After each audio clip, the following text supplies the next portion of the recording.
Bienvenidos a esta primera edición de Radio Análisis cuando son las 9 de la mañana con 35 minutos de este día miércoles 16 de abril del año 2025. Y como cada miércoles por medio saludamos a esta hora de la mañana al economista Andrés Solimano. Andrés, ¿cómo le va? Muy buenos días.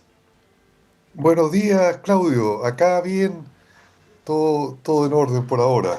Qué bueno, Gracias. qué bueno, Andrés, nos alegramos mucho y hay varias cosas que queremos conversar, pero obviamente estamos muy pendientes respecto de lo que está ocurriendo con esta llamada guerra arancelaria, ¿no? Que ya tiene algunos días de desarrollo y donde ya hemos visto algunas novedades, ¿no? Respecto de algunos asuntos y que hacen pensar que no le está yendo muy bien al presidente de los Estados Unidos, Donald Trump, con todas estas medidas, más allá respecto de algunos retrocesos que ha tenido que hacer respecto de ciertos productos. La presión interna, al parecer, está aumentando y es cosa de ver, por ejemplo, algunos de los principales medios oficialistas en Estados Unidos, como por ejemplo Fox News, que cada vez muestran más noticias, más informaciones contrarias precisamente a esta decisión del mandatario estadounidense. ¿Cómo ha visto usted el desarrollo de los acontecimientos, Andrés? Sí, efectivamente, eh, el tarifazo que lanzó el presidente Trump eh, pilló al mundo, no diría total sorpresa, pero digamos, la magnitud del aumento de aranceles o tarifas. eh, es muy grande, entonces creó bastante alarma en el mundo. Y también internamente, dentro de Estados Unidos, hay una disidencia aparente, incluso dentro del mismo campo republicano, eh, y del entorno a Trump, que no está convencido de lo que está haciendo. Eh, los mercados financieros, la bolsa reaccionó con una especie de pánico y han habido ventas muy grandes de acciones de todo tipo, tecnológicas, industriales, etcétera. El Standard Poor's cayó 6-7 puntos después de los anuncios, el Nasdaq, Dow Jones y los otros índices. Después, eso acumula una caída desde el mes de marzo de cercana a 18-19%. Pero después ha venido una cierta recuperación en la medida que Trump ha empezado a echarse para atrás con algunas de las medidas, postergando la implementación por 90 días, haciendo excepciones con los automóviles, con microchips, etcétera. Es un ambiente muy confuso, es una situación muy errática, muy incierta, de que habla de que eh, hay un grado muy grande de improvisación e insuficiente análisis en el paquete de medidas que ha anunciado Trump. Y eso se resiente. Yo estaba viendo una entrevista a un ex secretario del Tesoro, que es ministro de Hacienda ya, Larry Summers, profesor de la Universidad de Harvard, una universidad que está bastante bajo ataque por Trump, que le quiere cortar muchos recursos. Pero además de eso, independiente de eso, Summers dice que si él estuviera en un gobierno así, en una posición senior, alta, renunciaría, porque hay excesiva improvisación y falta de un análisis coherente de la realidad y una insuficiencia de una teoría adecuada para apoyar las políticas que se están implementando. Ujú. Ahora, obviamente está la atención puesta respecto a los efectos globales que puede generar esta situación, pero también en respecto de la situación interna, porque una de las cosas, Andrés, que ha llamado la atención de todo esto es, por así decirlo, el enojo, ¿no? O la molestia respecto de los llamados tech boys, ¿no? Estos grandes empresarios relacionados con el mundo tecnológico de Internet que apoyaron decididamente la candidatura de Donald Trump, pero a raíz de todas Sí, estas situaciones incluso han hecho críticas públicas, como por ejemplo en el caso de Elon Musk, al trabajo que ha hecho el equipo económico de Donald Trump. ¿Cómo ves esa situación también? Bueno, esta gente son empresarios y ve que le está afectando el bolsillo, que es la preocupación más importante de ellos, de cómo van sus utilidades, de la utilidad de su empresa, su valor bursátil, su riqueza. Eh, Apoyaron a Trump tácticamente, pensando de que lo iba a llevar a un boom accionario y que le iba a abrir posibilidades que una administración demócrata quizás no le iba a abrir tanto. Igual han ganado mucho dinero en todo tipo de administraciones. Eh, claro, Elon Musk critica las medidas del asesor de comercio, Peter Navarro, de Trump, eh, y están aparentemente en contra del proteccionismo, porque también los afecta, porque eh, las empresas tecnológicas ocupan partes, piezas, microchips que se producen en China.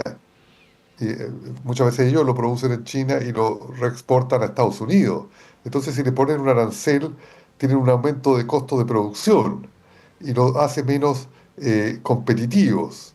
Entonces, yo creo y los datos muestran que el valor bursátil de Zuckerberg, de Elon Musk y de otros campeones de la alta tecnología ha bajado en los últimos 2 meses con la administración Trump. No ha subido como era su expectativa. Entonces, claro, cuando ya les toca el bolsillo, cambia, cambian las percepciones de ellos. Pero es bien sintomático porque Trump está gobernando con un grupo de billonarios, ¿ah? Y se supone que para los billonarios, pero los mercados han dicho otra cosa y los billonarios están perdiendo un poco de su riqueza. Ujú. Y ahora, ¿cómo evalúa la respuesta chilena, ¿no? Andrés? Porque de hecho recién durante la jornada de ayer se conoció, o por lo menos se conoció el arribo a Estados Unidos de una suerte de delegación que va a tratar de negociar, entre comillas, la reducción de estos aranceles, por lo menos aquellos productos que están protegidos en el Tratado de Libre Comercio firmado entre ambos países. Pero en general, y ese ha sido el mensaje de las autoridades, ¿no? Se ha optado por la cautela antes de una reacción un poco más por así decirlo, de contrarrestar estas alzas con alzas de vuelta, por decirlo de alguna forma. ¿Cómo ha visto la respuesta Claro. del Ejecutivo, Andrés? Bueno, es una respuesta cauta, mesurada, jugando la carta de que Chile tiene firmado un acuerdo de libre comercio con Estados Unidos y pide que se respete ese acuerdo internacional, que en tiempos normales es lo más razonable que se puede hacer. Mi observación es que yo no sé, la administración norteamericana, con Trump ahora, eh, en qué medida los acuerdos internacionales le importan mucho. ¿Cuál es su respeto real por la legalidad económica y la legalidad política internacional? Porque partiendo su gobierno se saltó el Tratado de Libre Comercio que había firmado con Canadá y Estados Unidos y México y les subió aranceles, es decir, algo totalmente contrario del Acuerdo de Libre Comercio que había firmado él en su primer gobierno.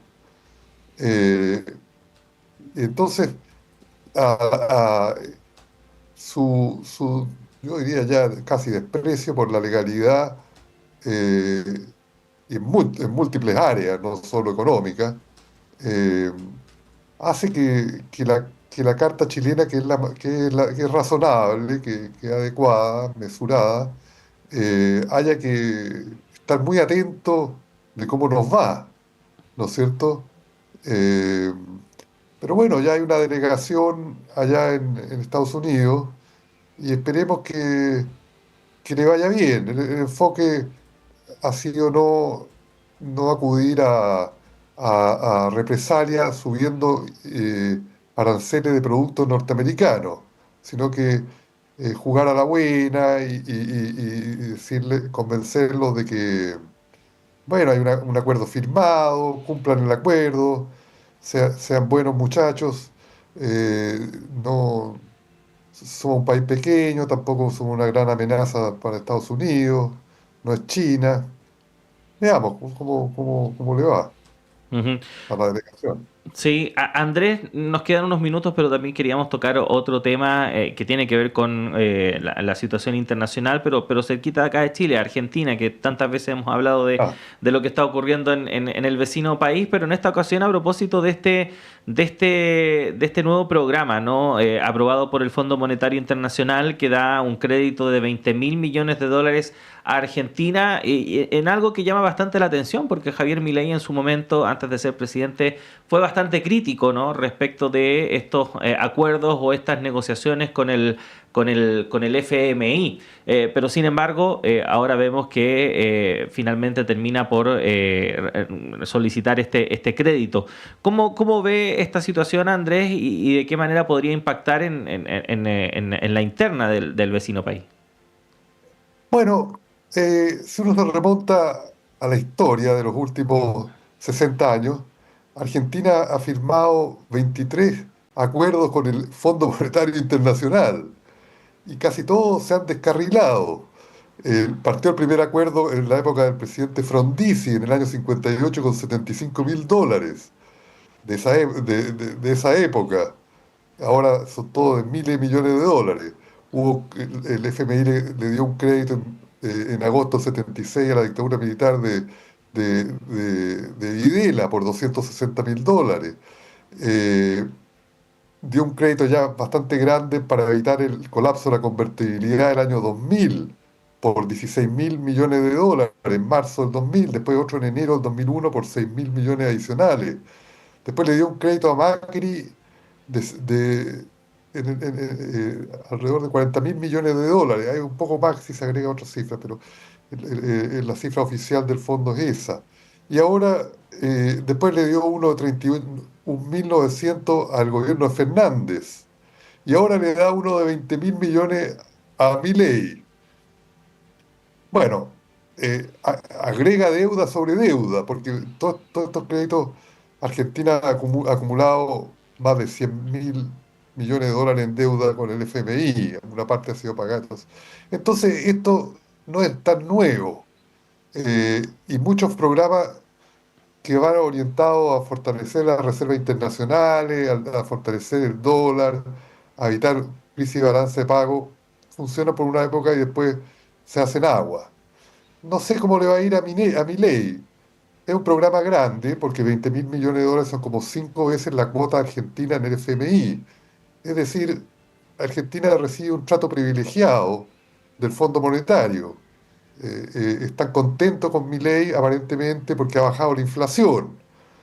No sé si miran otras cosas que ha hecho de todo el corte de programas públicos, programas sociales, la situación a la gente estaba viendo una entrevista que le decían, está contento que termine en el cepo cambiario, es decir, la restricción a compra de divisas, y la gente decía, oiga, yo no alcanzo a llegar a fin de mes, no tengo plata para comprar dólares.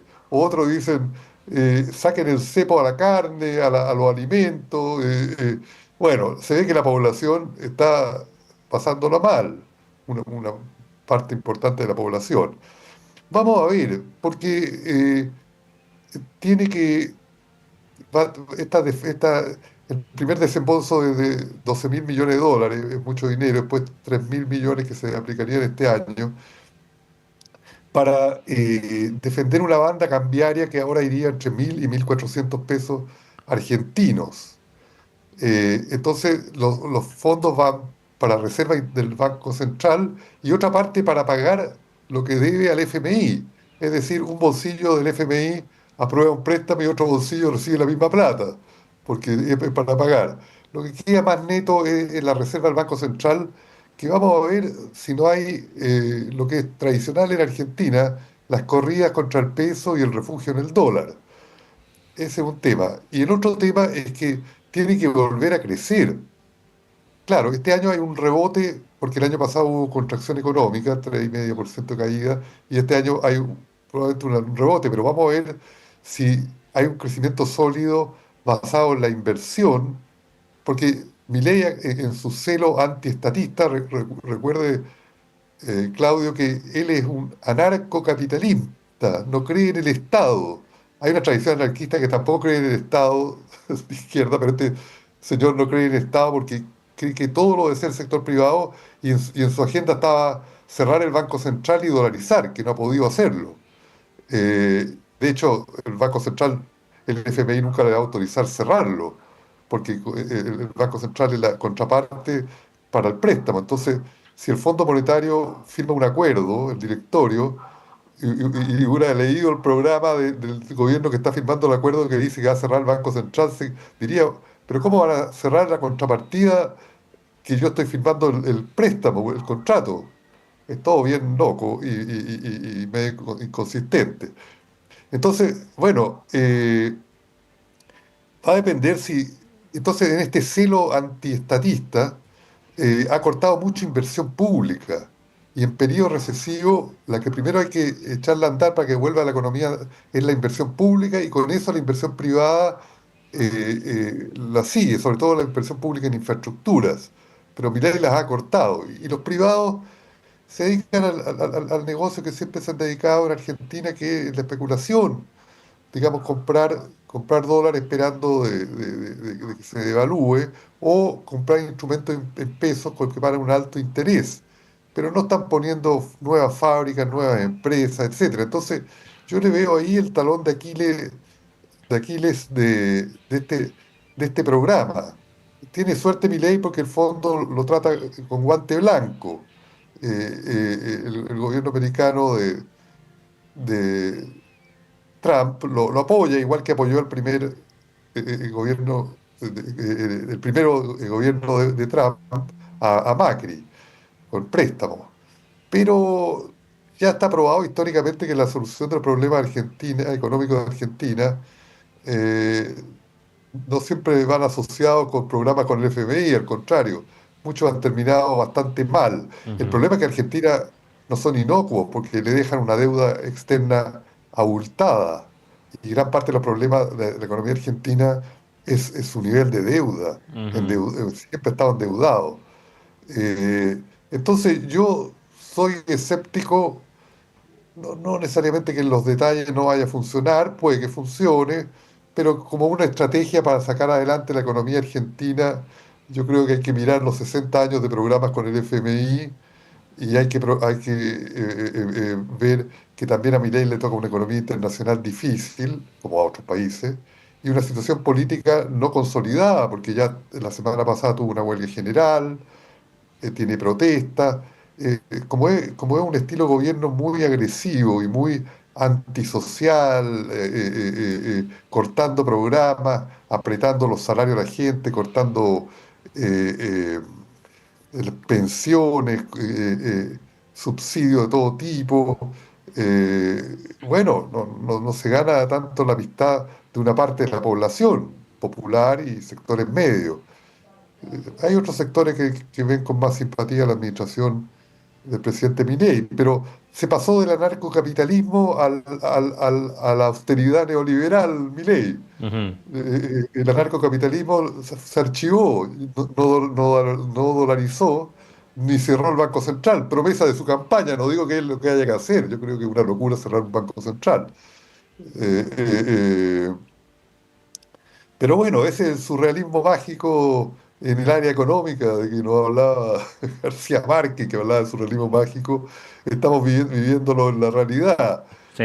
Una institución como el Fondo Monetario, que sigue apostando a Argentina, está bien, tiene que ayudar a los países miembros, pero tomar su resguardo. Y también Argentina tiene que tomar su resguardo aprendiendo de la historia de 60 años de programa con el Fondo Monetario que desafortunadamente no le han hecho muy bien. Sí, bueno, sin duda alguna vamos a seguir muy pendientes respecto de lo que pasa en Argentina, Andrés, porque efectivamente no para de dar noticias o temas que comentar. Así que lo esperamos pronto. Andrés, un abrazo grande y que esté muy bien. Nos vemos. Ya, un abrazo, gracias Claudio, que esté muy bien. Y nos vamos cuando son las 9:55. Siga nuestra sintonía. Ya llega Nicolás Rojas y Semáforo. Yo me reencuentro con ustedes a las 13 horas en la segunda edición de Radio Análisis. Que tengan un buen día. El Departamento de Prensa de Radio Universidad de Chile